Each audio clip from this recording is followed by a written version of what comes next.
Aloha. My name is Andy. In this video, I will show how I managed to replace the Geniune APC battery at about a 50% discount.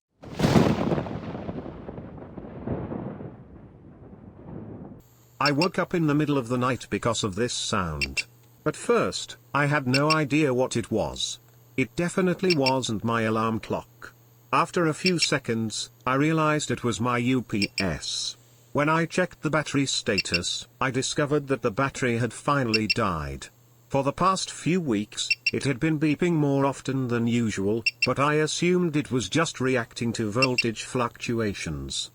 There's a large construction site in my neighborhood, so power disturbances are pretty common. I use a UPS because I live in a small town in Eastern Europe, where we often experience voltage fluctuations and short power outages lasting from a few seconds to several minutes.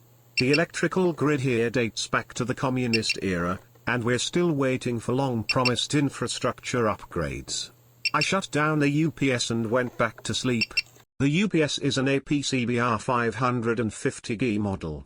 Before this one, I owned several much cheaper UPS units, but they all failed shortly after the warranty expired, and repairing them was too expensive.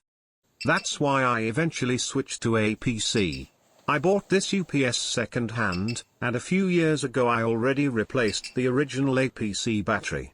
The Geniune APC replacement battery was very expensive, so I decided to try some alternatives first.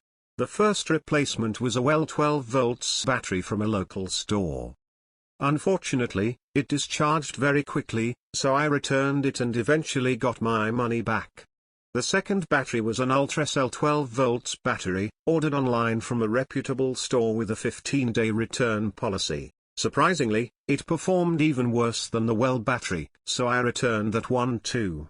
At that point, I was ready to order a Geniune APC battery, but then I noticed something interesting. The label on the Geniune battery was just a sticker, unlike the directly printed branding on the previous batteries. Out of curiosity, I peeled the sticker off, and I was very surprised. The battery wasn't actually made by APC, it was simply rebranded. So I searched online for the real manufacturer and discovered that the exact same battery cost less than half the price of the APC branded version. To this day, I've held onto the Geniune battery so I won't forget. At the time, the GP 1272 model wasn't available in my country's online stores, so I chose the HR 1234W model instead, which had the same 5-year standby lifespan at 25 degrees Celsius. That Geniune APC, the rebranded CSB GP 1272 battery, lasted around 7 years, and honestly, I'm extremely satisfied with it. However, the replacement HR 1234 lasted even longer, about 8 years, even though both were rated for a design life of up to 5 years in standby service at 25 degrees Celsius. This is the new battery, which just arrived. I'm really excited about it.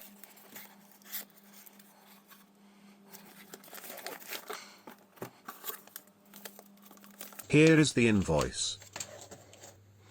This year, I chose the newer HRL 1234W model.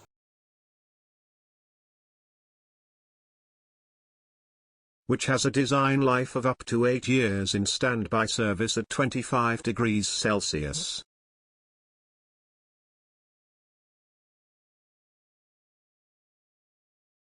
The new CSB HRL 1234 battery has a lifespan of approximately 8 years and it was manufactured on November 6, 2025.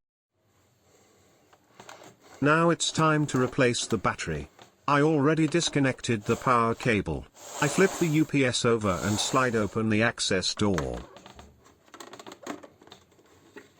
Inside is the battery.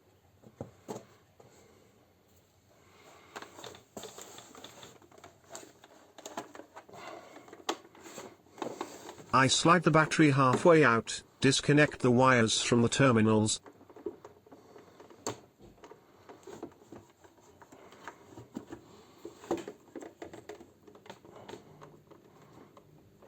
and then remove the old battery. I quickly compare it with the new battery. According to the datasheet, they should be identical in size.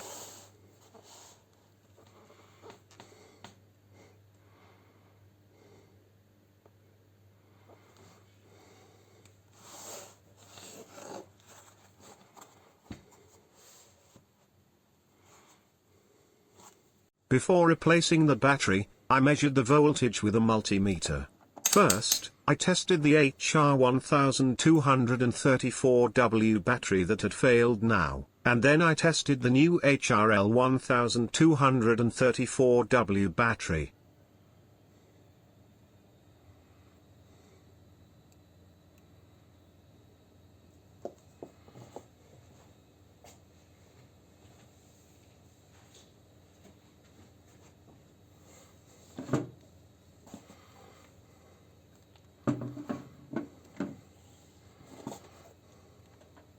I also checked the first battery, the Geniune APC battery, the GP1272.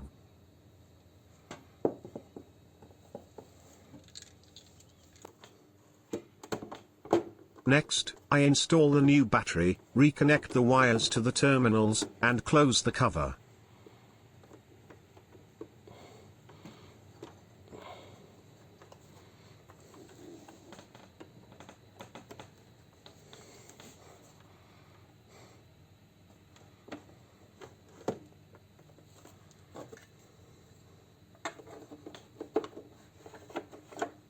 The cover latch is broken, but fortunately, it doesn't affect the operation of the UPS.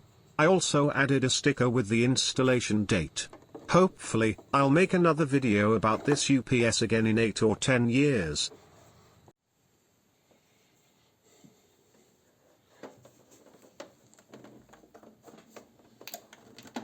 I connected the power cable, but the battery is almost empty. I will leave it charging for 12 hours before connecting my PC. Finally, the battery is fully charged, and I can connect my PC to the UPS. If this video was useful to you and do you want to reward me with a cup of coffee, you can do it by clicking on the link in the description, select one cup and click on the support button. Thanks for watching. Don't forget to share, comment, like, and subscribe. See you next time. Goodbye.